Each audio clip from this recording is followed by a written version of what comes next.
जी अच्छा। अब workforce planning and its role, आज इस पे बात करते हैं।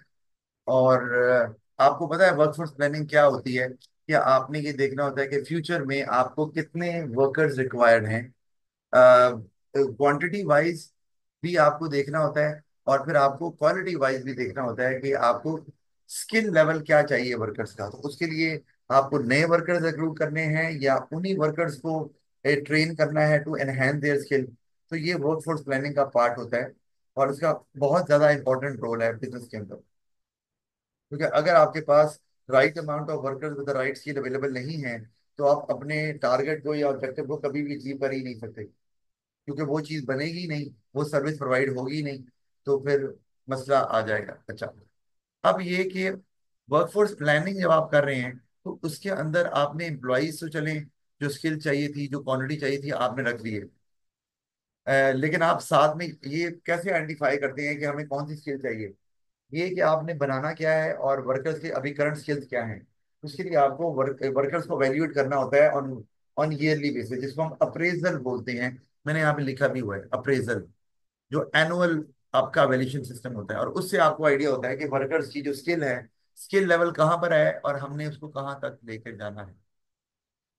अच्छा, अब ये जो वर्कफोर्स प्लानिंग है, ये कैसे काम करती है, और मैंने लिख भी दिया आगे, इफेक्टिव वर्कफोर्स प्लानिंग यानी कि वर्कफोर्स प्लानिंग ऐसे करनी है कि जो भी बिजनेस के टारगेट्स हैं या एचआर के टारगेट्स हैं, वो आपके अचीव हो सके। मोस्ट प्रॉब्ली तो बिजनेस की बात ही हम करेंगे, तो हमसे बोलेंगे इफेक्टिव वर्कफोर्स प्लानिंग, और उसमें हमारे पास आ गया पहले, it makes the right workers available at the right place at the right time. तो आगे मैंने छोटा सा हिंट दे दिया डेवलपमेंट का, एबल टू मीट डेडलाइंस। आप ये भी लिख सकते हैं कि able to produce the quality desired by the customers. ठीक है। या आप ये भी लिख सकते हैं कि able to uplift the brand image of the business, या able to maintain the brand image of the business. आप जिस तरह भी डेवलपमेंट करना चाहें आप कर सकते हैं। फिर staffing needs are met keeping budget into consideration. क्योंकि वर्कफोर्स प्लानिंग जो है वो हैफ हैजर्डली की नहीं जाती। वो आप बहुत पहले, month before you do something, आप प्लान कर लेते हैं। और वो एक ग्रेजुअल प्रोसेस होता है, एक आपका थॉट प्रोसेस चलता है, और फिर आप डिसीजन लेते हैं कि हमें क्या करना है। तो उसमें ये है कि फिर आप, आपके पास टाइम ज्यादा होगा, तो फिर आप बजट कंस्ट्रेन को जेन में रखकर जो है वो प्लान करते हैं। अगर आपने जल्दी से कोई डिसीजन लेना है, तो फिर बजट आपका ऑफ कोर्स ओवर स्पेंड भी कर सकते हैं आप। तो एक तो ये फायदा हो रहा है कि आप तसल्ली से बजट को पहले प्लान करते हैं, फिर स्टाफिंग नीड्स देखते हैं, और उसके बाद, ताकि बिजनेस को किसी किस्म का फाइनेंशियल इशू लेटर ऑन ना आ जाए। Because if you over spend, so finance that might be needed in other departments of the business, वो वहां पर आपको अवेलेबल ना हो, या बिजनेस में have to borrow more money from the bank, जिससे आपका जो, ऑफ कोर्स, एक तो करंट लायबिलिटीज बढ़ जाएंगी, उससे बिजनेस ज्यादा रिस्की भी हो जाएगा। हमने गियरिंग बढ़ी भी हुई है कि आपका जो कैपिटल है उसका जो मोर देन 50% हिस्सा है, वो आपने लोन कैपिटल से लिया हुआ है, या नॉन करंट लायबिलिटी आपकी उससे जनरेट हुई हुई है। तो और इंटरेस्ट भी आपका फिर ज्यादा बढ़ेगा, तो वो आपके एक्सपेंस है और वो आपके प्रॉफिट को भी कम करेगा। यानी कि दोनों तरफ आपकी स्टेटमेंट ऑफ फाइनेंशियल पोजीशन पे भी इम्पैक्ट डाल रहा है, और आपकी नेटवर्थ को कम कर रहा है, और आपके जो इनकम स्टेटमेंट है उसमें भी प्रॉब्लम कर रहा है, और आपकी जो प्रॉफिट को नेगेटिवली इम्पैक्ट कर रहा है। और आगे आप जैसे भी डेवलप कर लें तो वो हो सकता है। अच्छा, फिर आगे हमारे पास हेल्प्स रिटेन एम्प्लॉयज, अच्छा, by finding and preventing the root cause of labour turnover, ये भी है। अब वर्कफोर्स प्लानिंग, हम कहते हैं किस किस्म के वर्कर चाहिए और किस स्किल वाले, ये तो हमने पढ़ा है। अब यहाँ क्या आ गया, वर्कर्स छोड़ के गए, तो आपने प्लानिंग में ये ऐड किया कि भाई वर्कर छोड़ के जा क्यों रहे हैं। मतलब, is it the reason because business is not treating them well, या is it because the worker was misfit for that job, उसका टेम्परामेंट ही नहीं था जॉब करने में। वो तो आपने वो वर्कर ही गलत हायर किया, ना बिजनेस का कसूर है ना वर्कर का, वो रिक्रूटमेंट प्रोसेस का कसूर है। जहां पे आपने एक वर्कर को हायर किया ऐसी जॉब के लिए जहां वर्क स्ट्रेस ज्यादा था, और वो वर्कर उस स्ट्रेस को हैंडल करने के लिए प्रिपेयर नहीं था। तो अब इसका मतलब है आपको ये पता चलेगा कि now if you hire workers, they must be of the same temperament. मैं एग्जांपल दे रहा हूँ। और अगर वो टेम्परामेंट नहीं है, तो आपको क्या करना है, you need to have professional development of those workers. और हमने पढ़ा हुआ है कि the difference between training and development. तो आपको एम्प्लॉय डेवलपमेंट पे फोकस करना पड़ेगा। ये भी आपको वर्कफोर्स प्लानिंग बताती है कि भाई उससे डिफरेंट सिनेरियो में बाज़ का प्रेशर ज्यादा होता है और आपको काम करना पड़ता है, even if you feel the stress. तो वो, क्योंकि या तो आइडियल वर्कर नहीं था, और या फिर आपने उसको उसकी डेवलपमेंट नहीं की हुई, आपने इसको प्रिपेयर ही नहीं किया हुआ फॉर द वर्ड्स किया, जब आपको आपको बहुत ज्यादा लोड पड़ेगा तो आपने उसको भी हैंडल करना है। एनीवे, तो ये वर्कफोर्स प्लानिंग का पार्ट हो गया। अच्छा, फिर factors which determine the number of staff required. ये पहले भी, चूंकि एएस में भी इसमें बात हुई है, तो हम जल्दी से देख लेते हैं। The demand for the firm product, ये आपको पता ही है, क्योंकि स्टाफ की डिमांड जो है, यानी कि वर्कर्स की demand is a derive demand. भाई चीजों की डिमांड बढ़ेगी तो स्टाफ की बढ़ेगी ना, हमें समझ ही आ रही है। तो उस पर डिपेंड करता है।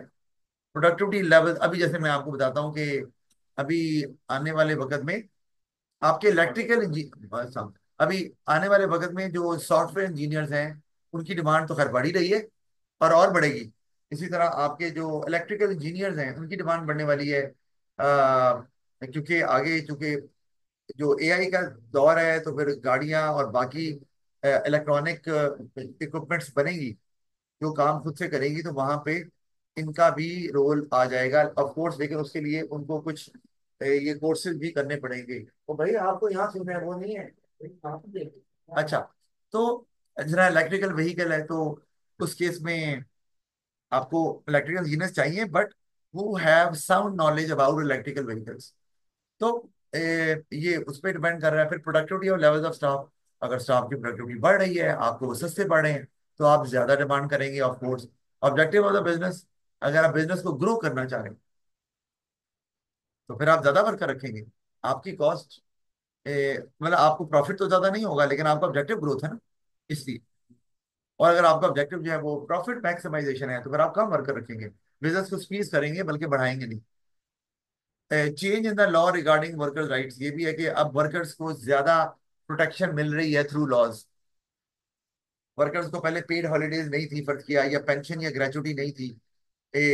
तो अब वर्कर्स को और भी चीजें, हेल्थ एंड सेफ्टी की बात कर लें आप, काफी चीजें आ रही हैं कि उनको प्रॉपर इक्विपमेंट प्रोवाइड करनी है। तो ये सब चीजें जो है ना, they add to the cost of the business.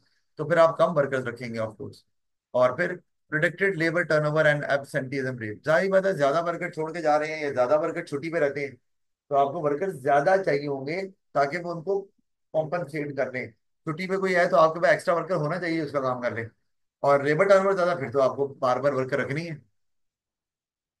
फिर factors will determine the skills of the staff required, ये भी pace of the technological change, इसमें भी बड़ा हुआ है इन द इंडस्ट्री। टेक्नोलॉजी जितनी तेजी से चेंज हो रही है, तो उतनी आपको ज्यादा ट्रेनिंग की जरूरत पड़ेगी। कि अब एआई हर जगह आ रहा है, अब टीचर्स को भी ट्रेनिंग की जरूरत है, डॉक्टर्स को भी ट्रेनिंग की जरूरत है, इंजीनियर्स को भी ट्रेनिंग की जरूरत है। जो ट्रेनिंग नहीं लेगा, अब इस दौर में आइंदा आने वाले 10-15 साल की बात करें, वो आउट हो जाएगा मार्केट से। तो ये दोहरा ट्रेनिंग की जरूरत है।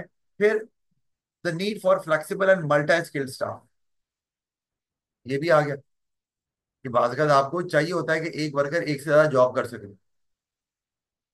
तो फिर भी आप देखेंगे वो वर्कर जो एक से ज्यादा स्किल्स रखता है, आप उसी को रखेंगे, ताकि वो एट अ टाइम एक से ज्यादा जो है ना, वो जॉब्स को हैंडल कर सके। जैसे ना, अभी रिसेंटली मेरा वो व्हाट्सएप ग्रुप बना हुआ है, उसमें कोई 900,000 के करीब टीचर्स हैं। और हमारी एक जो उन्होंने टीचिंग फ्रेटर्निटी रखी हुई है, बनाई हुई है, तो उसमें जॉब शेयर होती रहती है। मतलब मुझे जॉब को पता चलता है, कोई टीचर मैं शेयर करता हूँ, कोई और होता है वो शेयर कर देता है। तो इससे आपको पता चलता जाता है। तो एक जॉब आई हुई थी कि टीचर चाहिए ओ लेवल्स के लिए जो मैथ्स और अकाउंटिंग पढ़ाता है। अब इसका मतलब ये जॉब जो है वो मल्टी स्किल चाहिए। मतलब अकाउंटिंग पढ़ाने वाला मैथ कहाँ पढ़ाता है भाई, या मैथ पढ़ाने वाला अकाउंटिंग नहीं पढ़ाता। तो इसका मतलब है कि ये मल्टी स्किल जॉब है। तो ये डिपेंड करता है कि आपकी जॉब किस तरह की, यानी कि वो वहां क्या करना चाह रहे हैं तुम। एक मैथ के टीचर को क्यों भाई वो अकाउंटिंग दे रहे हैं, या अकाउंटिंग के टीचर को क्यों दे रहे हैं मैथ्स। उसमें बच्चों का बेटा कर तो होगा, लेकिन उनका मेन मकसद है वही हार्ड एचआरएम, कॉस्ट कटिंग। कि यार एक ही टीचर मिल जाए जो दोनों पढ़ा ले, क्योंकि दोनों को अलग रखेंगे तो दोनों को अलग अलग पे करना पड़ेगा, वो पैसे ज्यादा होंगे। तो वो अब तो बात करता आप फ्लेक्सिबल स्टाफ, ये भी वजह है कि आप ये चाह रहे हैं, और कॉस्ट कटिंग है, और इसमें मल्टा, इसमें हार्ड एचआरएम हम बोल सकते हैं कि आप उससे वो भी काम करा रहे हैं, ये भी करवा रहे हैं। जबकि एक वर्कर तो स्पेशलाइज है, उसको एक एरिया देना चाहिए कि उसमें एक्सेल करे। माना कि वो मल्टा स्किल्ड है, दो दो काम कर रहा है, लेकिन ज्यादातर उसकी परफेक्शन जो है वो कम हो जाएगी, क्योंकि वो एक ही काम को बार बार नहीं कर रहा। खैर, ये मैंने आपको बताया कि आगे इसको इस तरह से भी कहीं पर भी लिंक किया जा सकता है ना, जो यहाँ तो नहीं किया मैंने। अच्छा, role of state in industrial relation, ये भी इंपॉर्टेंट है हमारे लिए। Role of state in industrial relation. अच्छा, इंडस्ट्रियल रिलेशन चीज क्या है, पहले तो ये पता होना चाहिए। क्यों जी, क्या चीज है इंडस्ट्रियल रिलेशन, क्या होते हैं? उधर नहीं लिखा। सर एम्प्लॉयज और एम्प्लॉयर का जो रिलेशनशिप होता है। जी, वेरी गुड। एम्प्लॉय और एम्प्लॉयर का रिलेशनशिप, या relationship between management and employees, इसको बोलते हैं इंडस्ट्रियल रिलेशंस। वो अच्छे होंगे तो फिर फर्म भी फ्लरिश करेंगे। उनको कुछ और कहते हैं, वो इंडस्ट्रियल रिलेशन नहीं है। नहीं, वो अगर दो फर्म्स के दरम्यान हो रहा है तो वो सप्लायर और कस्टमर का हो सकता है। वो आपका दो सप्लायर आपस में, तो वो तो आप कोई, फिर आप उसको कोई एग्रीमेंट बोल सकते हैं कि सप्लायर हैं तो वो ये एग्रीमेंट करना चाह रहे हैं, कोई मर्ज करना करना चाह रहे हैं, जॉइंट वेंचर करना चाह रहे हैं, वो इसमें चले जाएगा। अच्छा, ये ना, अच्छा अब इंडस्ट्रियल रिलेशन लॉज हैं पहले कि वो गवर्नमेंट का क्या रोल है। तो अब लिखा हुआ है कि it helps in regulating the work place and building relationship between the management and employees of an industry. तो अब लॉज हैं वो अब बात ये है कि ट्रेड यूनियन की पावर को कम करते हैं, अगर ट्रेड यूनियन अपनी पावर को मिस यूज कर रहा है। और वो बाज़ात जो है वो एम्प्लॉयज को प्रोटेक्ट भी करते हैं, जैसे मिनिमम वेज लॉ है, वो नीचे मैंने उसे लिखा भी हुआ है। तो इंडस्ट्रियल रिलेशन लॉ मेन काम होता है कि इनके दरमियान कॉन्फ्लिक्ट कम से कम आए और दोनों को सपोर्ट मिले, वरना होता है ना कि अनड्यू एडवांटेज कोई भी उठा सकता है, एम्प्लॉयर भी, और एम्प्लॉय तो नहीं, खैर ट्रेड यूनियन वो उठा सकती है। तो उसके लिए लॉज बनाए गए हैं ताकि दोनों अपने उस लीगल फ्रेमवर्क के अंदर रहते हुए जो है ना वो काम करें। और कॉन्फ्लिक्ट आए, जब लॉ बना होगा तो कॉन्फ्लिक्ट कैसे आएगा, वो तो इलीगल माना जाएगा ना फिर तो। एजेंसीज हैं, आप अगर कोई कॉन्फ्लिक्ट आ भी जाता है तो आप फिर ये कुछ इंटरमीडियरी पार्टीज को इन्वॉल्व कर लेते हैं। मतलब ये क्या होता है ना, दो बंदों में लड़ाई हो गई तो उनमें नहीं सुलह हो रही ना, वो सुनी नहीं रही दूसरे की, तो तीसरा बंदा, हाँ भाई सुलह करवाओ। तो एक तो आर्बिट्रेशन कॉन्सेप्ट आप यूज कर सकते हैं, गवर्नमेंट ने अलाउ किया हुआ है। आप आर्बिट्रेटर मतलब कोई सॉलिसिटर, कोई लॉयर आप नॉमिनेट कर दें, बंदा जो कि लीगली दोनों के दरमियान जो है ना वो सुलह सफाई करवाए विद